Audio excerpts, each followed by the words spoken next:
Save किया था ना? मैं सिर्फ इसलिए गया था क्योंकि उसने मुझे कॉल किया, that's it. But listen तो. Save it for someone else. जिंदगी में सेव करना जरूरी है, मगर जब बात पैसों की हो, सिर्फ सेविंग से काम नहीं चलेगा। इक्विटी म्यूचुअल फंड्स में इन्वेस्ट कीजिए और अपने सेविंग्स को आगे बढ़ने का मौका दीजिए। Mutual fund investments are subject to market risks. Read all scheme-related documents carefully. The G20 Summit at Bali is over and now it is India's turn. The baton has been handed over to India. Different countries, the members of G20, that is a group of 20 countries, in fact 19 countries and European Union that was set up, that was built in 1999 in the wake of many global economic crises. So this body has been on working since then.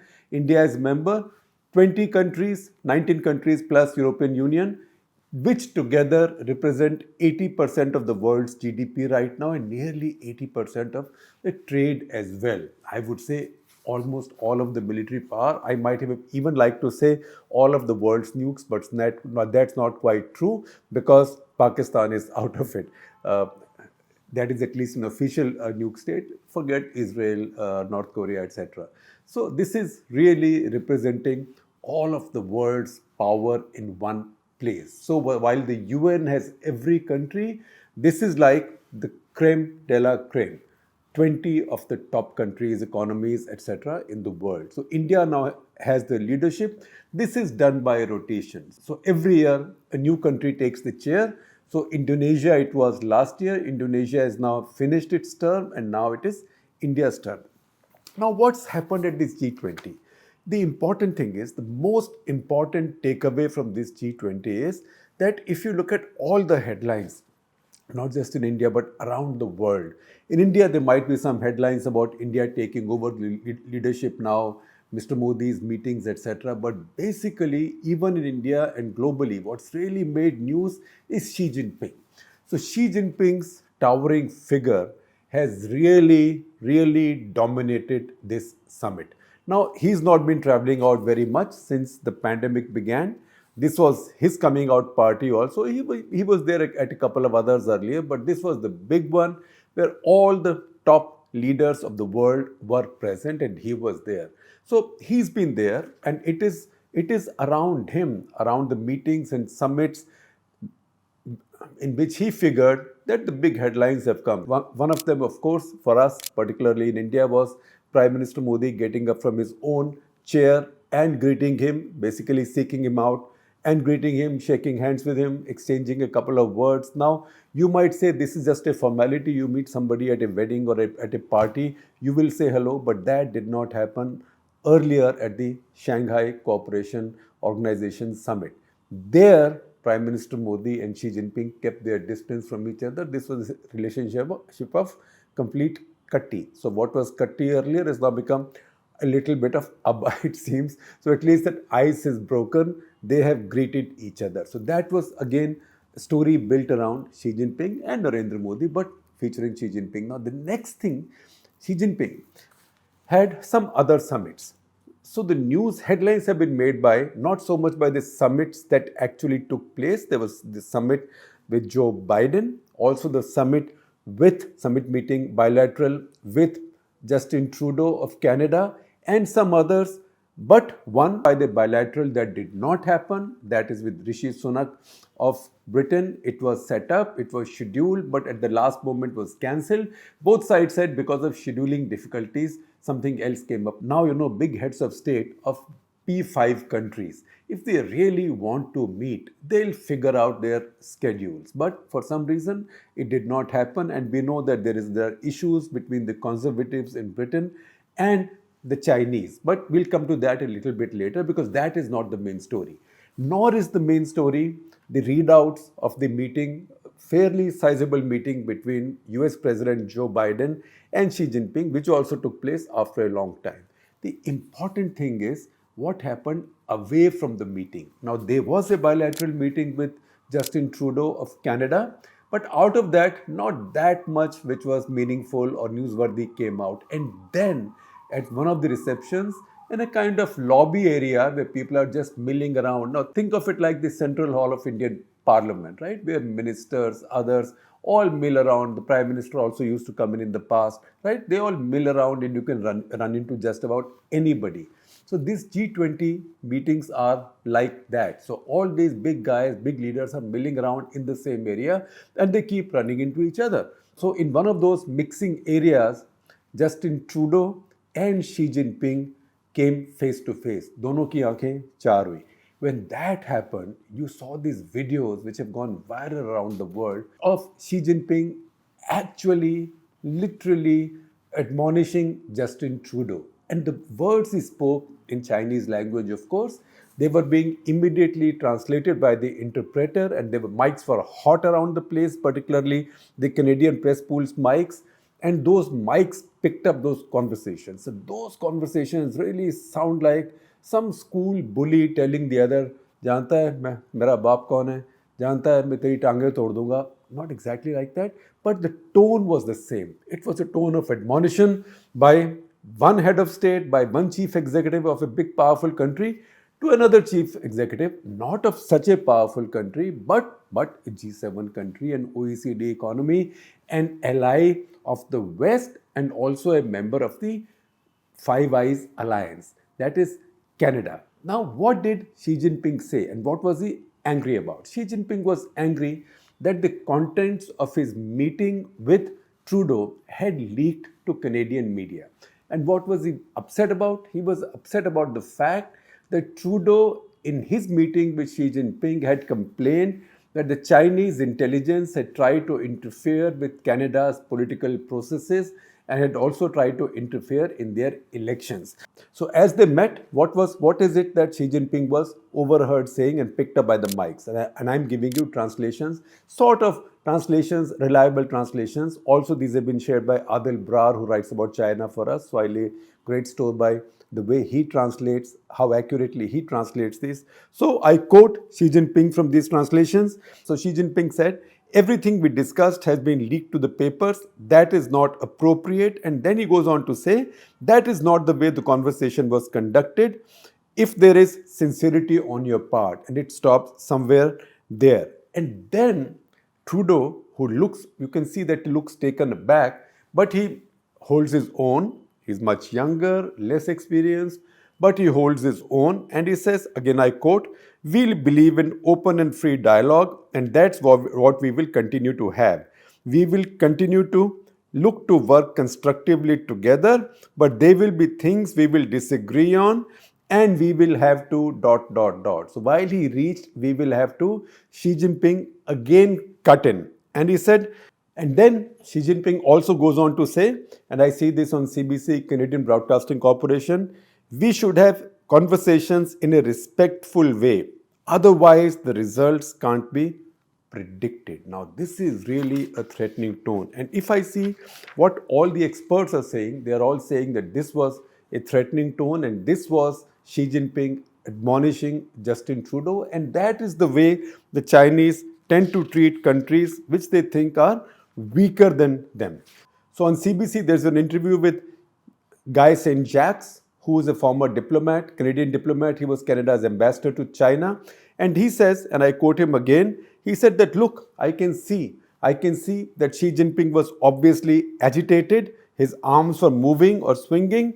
Also, his face was red. This encounter was preordained, that Xi Jinping had planned it to admonish or to take off Justin Trudeau, and it was organized. And he said while Trudeau stood up to Xi Jinping, there was disrespect in Xi Jinping's tone and body language, and chemistry was very bad. Then he goes on to say that Canada should worry about this, and Justin Trudeau at the next summit of APEC should mention this to partners and allies and also to China going ahead, that this is not the way to do business between the two. Now, what exactly is this problem? What exactly is this problem of Chinese interference in Canadian political affairs? So I read from a lot of Canadian media. So Global News, which is a Canadian publication, there is a story by Sam Cooper of November 7. I will share all the story links with you.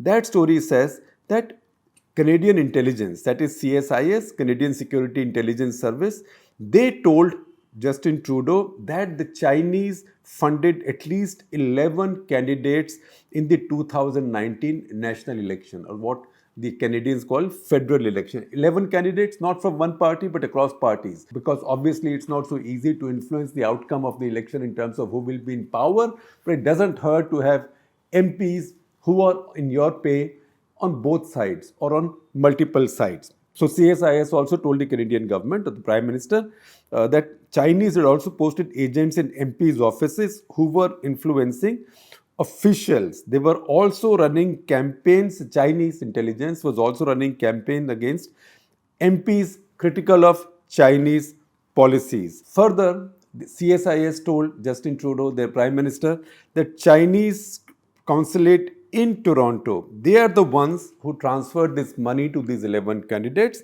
and they tracked the transfer of one particular payment of $250,000 Canadian dollars. Now, it also said that the Chinese intelligence people and Chinese consulates and missions also work through witting affiliates. Witting is the opposite of unwitting. That means deliberate, knowingly so. Witting affiliates of Chinese Communist Party. And that the Chinese are carrying out more intelligence activity in Canada than any other nation, in Canada. And China, Russia, Iran, all three are exploiting the Canadian open systems and subverting their political system and doing influence peddling. And the institution through which this is done is what is also called Chinese Communist Party's United Front Influence Network. Now, the Canadian Intelligence Agency, CSIS, did not comment on the specifics or on the details to the Canadian media, but they said that they are concerned about this.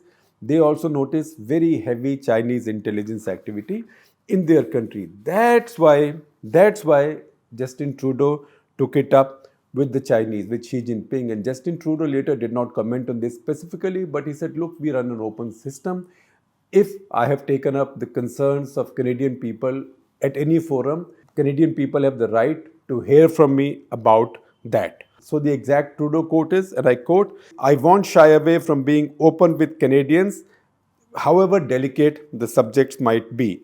And he says this is the Canadian way. Canadian way is about being open with disagreements while working constructively with all sides. Now, his critics, on the other hand, say that he is immature and that's why he caused a diplomatic incident, a foreign affairs incident.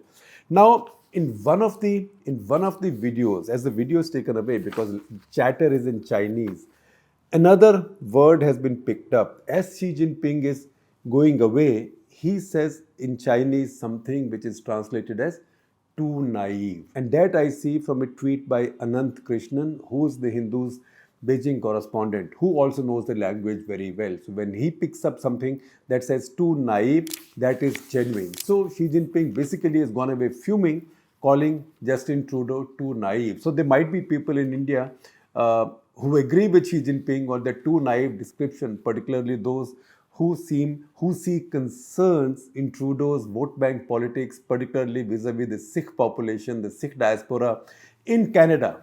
That said, it is rare for a head of state at a multilateral summit to be talking like this to and about another head of state. Now, what's happening with the British? Now, the British issue has been linked to British politics. The fact is that the British Prime Minister and the Chinese head of the government, that is the President Xi Jinping in this case, haven't met since February 2018. That's when Theresa May had gone to Beijing. That's almost 5 years now. Now, it's true that since then, the Brits have had many prime ministers, including 3 within this year, but there's been no meeting. So this meeting was widely anticipated, but that did not happen.